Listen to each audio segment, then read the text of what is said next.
Hey guys, if your Anycubic 3D printer is stuck on the logo screen like this and the dial doesn't work, don't worry, I've got a quick fix.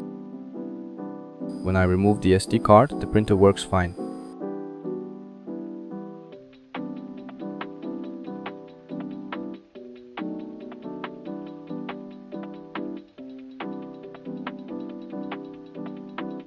But when I plug it back in, it lags, freezes, and I can't move through the menu.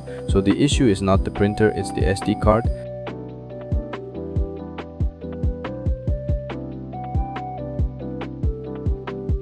When I insert the SD card into my PC, it shows this error. The directory name is invalid. That means the SD card is corrupted, usually due to improper ejection from the computer. On your PC, in search and open, you create and form hard disk partitions, find your SD card drive, make sure it's the right one.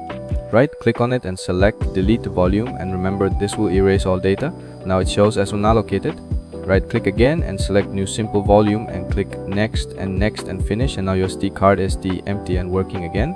Always eject the SD card safely from your PC. If you remove it directly, it may corrupt and cause lag or freeze issues like this. Now plug it back into the printer, and as you can see, the screen works and no freeze, and the dial rotates smoothly. That's it guys. I hope this video was helpful. Don't forget to like, share and subscribe if this fixed your issue.